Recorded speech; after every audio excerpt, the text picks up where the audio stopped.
코로나19 예방 차원에서 시설 전체를 봉쇄하는 코호트 격리가 충북에서도 이뤄졌습니다. 장애인 시설이 대상이 됐습니다. 청주의 공공도서관들이 책 대출을 재개했습니다. 접촉을 줄이기 위해 차에서 책을 받을 수 있는 드라이브 스루를 도입했습니다. 충북 정치 1번지 청주 상당히 돌발 변수에 출렁이고 있습니다. 정우택 의원이 떠난 가운데 진보 후보 간 단일화 변수도 남아 있습니다. 여러분 안녕하십니까? 계속해서 충북 지역 뉴스입니다. 감염을 막기 위해 병원이나 기관 전체를 통째로 봉쇄하는 코호트 격리, 충북에서 첫 번째 사례가 나왔습니다. 충주의 장애인 시설 두 곳이 집단 격리에 들어갔는데 확진 환자가 없는 상태에서 예방을 위한 조치입니다. 이지영 기자입니다. 충주의 중증 장애인 요양시설 두 곳이 예방적 코호트 격리에 나섰습니다. 오는 22일까지 시설 내 모든 사람이 바깥 출입과 출퇴근을 할 수 없고 보호자도 면회할 수 없습니다. 필요한 물품은 시설 출입문 앞에 관계자들이 두고 가면 가져다 쓰고 있습니다. 확진 환자가 없는데도 예방 차원에서 시설 안 이용자와 직원, 간호 인력까지 212명을 통째로 격리하는 충북 첫 사례입니다. 종사자가 이제 퇴근을 하면 집으로 가서 이제 가족을 만난다든가 타인과의 깊지 못할 그 접촉이 있기 때문에 선제적으로 대응해서 강제성이 없지만 직원 대부분이 예방을 위한 집단 격리에 참여했고 불가피한 직원들은 자택근무나 물품 배달 업무를 하고 있습니다. 대구와 경북, 경기 등 다른 지역에서 예방 차원의 집단 격리가 잇따르면서 방역당국은 이런 시설을 우선적으로 지원하는 방안을 검토하고 있습니다. 통일 집단 격리를 함으로 인해서 종사자들의 어떤 지원 부분들 이런 것들에 대해서는 저희 중대본 회의에서 계속해서 논의를 하고 있고 충북 최대 집단 감염 사례인 괴산군 장현면 오가리에서는 10일 이후 추가 환자가 없습니다. 오가리 전체 주민 205명과 접촉자 30여 명에 대한 검체 검사가 마무리됐는데 음성이 나온 주민들도 자가격리 수준으로 외출을 통제하고 있습니다. 오전 오후 하루 두 차례 전화 모니터링을 하고 있습니다. 열이 난다든지 호흡기 질환이 있다든지 이런 거 이상 유무 좀 체크하고요. IBK 기업은행 충주연수원에는 대구 지역 경증 환자와 의료진 250명이 입소했습니다. 제천 청풍 두 곳에 이어 충북 세 번째입니다. MBC 뉴스 이지연입니다. 코로나19 확진 환자인 국가공무원 인재개발원 직원과 접촉했던 동료와 주민 49명이 모두 음성 판정을 받았습니다. 보건당국은 확진 환자인 26살 여성과 접촉한 동료 43명, 진천 음성 주민 6명이 자가격리 상태에서 검사를 받아 모두 음성 판정을 받았다고 밝혔습니다. 이 여성은 경기도 고양시에 거주하며 셔틀버스로 출퇴근했고 구내 식당에서 식사를 한 기간이 길어 주민 접촉이 많지 않았습니다. 충북도 내 신천지 신도에 대한 전화 모니터링이 오늘부터 단계적으로 종료됩니다. 충청북도는 지난달 27일부터 매일 진행한 신천지 신도 7,845명에 대한 전화 모니터링 조사를 오늘 새벽 0시를 기해 종료했습니다. 명단이 하루 늦게 공개된 교육생 1,859명은 오늘 밤 자정부터, 추가로 명단을 받은 신도 9명은 오는 16일부터 단계적으로 관리 대상에서 해제됩니다. 충청북도는 전화 모니터에서 증상이 있다고 답한 365명에 대해서는 진단검사에서 음성 판정을 받았더라도 2주간 더 전화로 건강 상태를 확인하는 능동 감시를 진행할 계획입니다. 코로나19가 한참 확산되던 때 방역당국은 가짜뉴스와도 싸워야 했습니다. 경찰이 가짜뉴스 유포자를 잡아 조사했더니 여기저기서 들은 이야기로 재구성한 이른바 소설이었습니다.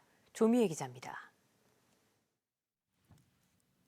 청주시에서 코로나19 확진 환자가 발생하기 전인 지난달 20일부터 시민들에게 문자 메시지와 SNS를 통해 급속도로 퍼진 글입니다. 대구 신천지 코로나 확진자가 청주 주요 병원들에 다녀가 일부 폐쇄됐고 청주에 있는 대기업 직원들도 격리 조치됐으며 청주의 20대 여성도 확진 판정을 받았다는 내용입니다. 모두 가짜뉴스였지만 청주의 한 병원 공지글처럼 가장하면서 일반 시민들이 더 믿기 쉽게 만들었습니다. 누가, 왜 이런 글을 작성했을까요? 경찰이 최초 작성자인 20대 회사원을 추적해 조사한 결과 답변은 이랬습니다. 지인들에게 경각심을 심어주기 위해 본인이들은 각각의 이야기를 조합해 보냈다는 얘기입니다. 그러나 경찰의 수사 결과 조합했다는 개별 이야기 모두 근거 없는 허위 사실이었습니다. 언급된 병원들의 응급실 일부 폐쇄도 가짜뉴스 작성 당시엔 벌어지지 않은 일이었습니다.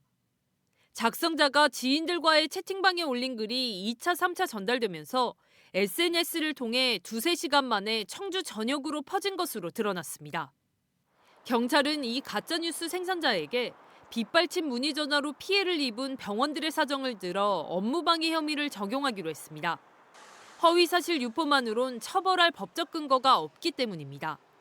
국회를 통과하지 못해서 가짜뉴스 자체를 처벌하는 법률은 존재하지 않습니다. 다만 악의적인 가짜뉴스로 인하여 명예가 훼손되거나 업무에 지장을 줄 경우 허위사실에 의한 명예훼손죄, 업무방해죄로 형사처벌될 수 있습니다. 청주 30대 부부 확진 환자의 개인정보가 담긴 공문을 유출한 청주시 공무원에게는 공무상 비밀누설 혐의가 적용됐습니다. 가족 채팅방에 올린 한 장의 사진이 가족들의 지인에 또 지인을 통해 퍼지면서 확진 환자는 신상이 공개되는 2차 피해까지 입었습니다. 경찰은 가짜뉴스 4건을 추가로 적발해 수사 중이며 코로나19 관련 불법 정보가 유통 중인 사이트 40여 곳에 대해 삭제나 차단을 요청했습니다. MBC 뉴스 조미입니다. 요즘 보건소 선별진료소에 가면 차를 타고 진단검사를 받을 수 있는 드라이브스루 방식이 보편화됐습니다. 사람 간의 접촉을 최대한 줄일 수 있다는 장점 때문인데 도서관에서도 이 방식으로 책을 대출하는 서비스가 시작됐습니다. 이채영 기자입니다. 도내 한 선별진료소. 접수부터 검체 채취까지 차에서 내리지 않고 진단검사를 받습니다. 검사 속도가 3배나 빨라지고 감염 우려도 낮아져 이런 방식의 선별진료소가 9곳으로 늘었습니다. 보통 그 전까지는 한 환자분들 오시면은 한 30분 정도 걸렸는데 이제 검체 채취하고 환복하고 소독하고 차를 통해 갖고 하다 보면은 한 분당 한 10분 내외면은 이처럼 이른바 드라이브스루 방식이 사람 간 접촉에 우려가 없다 보니 코로나19 검사뿐 아니라 도서관에서도 하나의 아이디어로 도입되고 있습니다. 코로나19로 3주 가까이 문을 닫은 청주의 한 공공도서관. 차에서 내리지 않고 대출을 해주는 이른바 북 드라이브스루 서비스를 시작했습니다. 취재진이 직접 온라인으로 미리 신청한 5권의 책을 받아봤습니다. 성함이 어떻게 되세요? 이채연입니다. 아, 네. 선생님께서 대출하시는 도서고요. 네. 반납 예정일은 3월 29일이세요. 네. 미리 소독한 책을 간단한 신분 확인 절차를 거쳐 받아볼 수 있어 감염 우려를 줄일 수 있습니다. 충주에서는 책을 원하는 사람들에게 집까지 보내주는 무료 택배 서비스까지 생겨났습니다. 최대 15권을 3주 동안 빌릴 수 있는데 사흘 만에 벌써 400권이 넘는 책이 대출됐습니다. 14일간 자가격리를 경험했던 한 사서의 제안으로 시작됐습니다. 충주 코로나 2번째 확진자와 동선이 같다는 이유로 본의 아니게 자가격리 대상자가 되었습니다. 그 불편함을 직접 몸소 체험했기 때문에 감염병 확산고리를 끊어보자는 사회적 거리두기 운동이 확산되면서 도서관 이용 풍경도 달라지고 있습니다. MBC 뉴스 이채연입니다. 돌발 변수가 유독 많은 이번 총선은 선거구마다 승부 예측이 쉽지 않은데요. 현역 의원을 포함해 3자 구도가 형성된 충북정치 1번지 청주 상당도 빼놓을 수 없습니다. 4선 정우택 의원이 떠난 빈자리를 누가 차지하게 될까요? 정재영 기자입니다. 충북의 정치 1번지로 불리며 한석 이상의 상징적 의미를 갖는 청주 상당 선거구. 번화가와 농촌을 모두 가진 곳으로 인구는 청주에서 가장 적지만 노령 인구 비율은 최고라는 특성을 가집니다. 지난 2차례 총선에서 내리당선된 정우택 의원이 갑자기 선거구를 옮기면서 사실상 선거를 처음 치르는 새 인물끼리 경쟁하는 구도가 된 상황. 더불어민주당은 고위공직자 출신의 정정순, 미래통합당에선 검찰 요직을 거친 윤갑근, 정의당은 현역 비례대표인 김종대 의원이 나섰습니다. 보수 후보는 하나인데 진보 후보는 둘이다 보니 본선 개막 전 최대 관심은 단일화 여부에 쏠립니다. 대상인 정정순, 김종대 예비후보 모두 필요성엔 공감하고 있지만 방식에 있어선 큰 차이를 보이는 상태. 정정순 예비후보는 내심 자신이 주인공인 사실상의 흡수 단일화를 기대하는 반면 3자 구도처럼 보이지만 실제는 양자 구도가 될 것이고 사표를 던지지 않으려면 당선 가능성 있는 후보에게 저는 표를 몰아줄 것이라고 생각을 해서 김종대 예비후보는 지역사회가 주도하는 합의만이 유일한 해법이라는 입장입니다. 후보를 이합 집산하는 형태의 후보 단일화는 현재로선 불가능하다. 그런 단일화는 없다. 합리적인 제3세력에 의한 원탁회의라면은 오로지 제가 고려할 수 있는 아니고 그 외에 정당끼리 후보끼리는 없다는 점을 말씀드립니다. 유일한 보수인 윤갑근 예비후보도 두 사람의 행보를 예의주시하고 있습니다. 단일화는 크게 걱정할 일이 아니라면서도 내심 3자 구도가 유지되길 바라고 있습니다. 단순히 의석을 늘리기 위해서 자리를 차지하기 위해서 당이 전혀 다른 당끼리 단일화를 이루는 것은 좋지 않은 편으로 하면 야합이 아닌지에 대해서 국민들께서 현명하게 판단하실 거라고 믿습니다. 구도심 활성화라는 공통분모 아래 진보의 탈환이냐 보수의 수성이냐를 놓고 펼쳐질 충북의 정치 1번지 청주상당. 결과는 물론 그 과정조차 짐작할 수 없는 예측 불허로 흐르고 있습니다. MBC 뉴스 정지영입니다. 미래통합당 이종배 의원이 오늘 충주 지역구 예비후보에 등록하면서 3선 도전에 나섰습니다. 이 의원은 이번 총선을 통해 문재인 정권을 심판해야 한다며 3선의 힘으로 중단 없는 충주 발전을 이어가겠다고 포부를 밝혔습니다.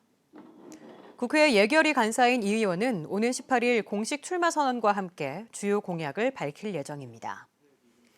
충주 선거구에는 더불어민주당 단수 공천을 받은 김경욱 예비후보와 민생당 최용수 예비후보 등이 출마할 예정입니다. 미래통합당 청주 흥덕 선거구의 공천 잡음이 계속되고 있습니다. 김양희 예비후보는 오늘 충북 도청에서 기자회견을 갖고 정우택 의원이 흥덕에서 출마를 강행하면 자신도 무소속으로 출마하겠다며 배수진을 쳤습니다. 공천 탈락에 항의해 무소속 출마를 저울질하는 예비후보는 더불어민주당 청주 서원의 오재세, 중부 3군의 임혜종 후보에 이어 미래통합당에서는 처음입니다. 제천시 자원봉사자들과 시니어클럽 노인들이 첫 마스크 15,000장을 만들어 취약계층에 전달하기로 했습니다. 이들은 제천 한울 공동작업장과 여성문화센터에서 하루 500장씩 마스크를 만들 예정입니다. 교복을 만드는 동우 어페럴에서 마스크 1000을 재단해 지원하고 의류 제작업체인 진훈패션은 마스크 도안과 제작 방법을 전수했습니다. 한편 제천시는 지역 내 점포 6천여 곳에 손소독제와 살균 소독제를 지원했습니다. 코로나19로 경영난이 가중되자 청주 시내버스 업체가 감차를 요구하고 나섰습니다. 청주 최대 시내버스 업체인 우진교통은 승객 감소로 운송 수익금이 60%가 줄어 감차와 재정 지원 없이는 더 이상 운행할 수 없다고 주장했습니다. 이에 대해 청주시는 6개 시내버스 업체가 합의해 주민 불편을 최소화할 수 있는 방안을 제출하면 감차 등을 검토하기로 했습니다. 최근 다시 개원하는 학원과 교습소가 늘고 있는 가운데 도내 학원과 교습소들에 소독이 지원됩니다. 충청북도 교육청은 소독 지원 예산 1억 3,700여만 원을 충청북도와 절반씩 부담해 용역업체와 계약을 맺고 이르면 다음 주부터 순차적으로 소독 지원에 들어갈 계획입니다. 어제 오후 3시 기준 도내 학원과 교습소 3,117곳 가운데 휴원한 곳은 47.3%인 1,473곳입니다. 지금까지 충북 지역 뉴스였습니다. 고맙습니다.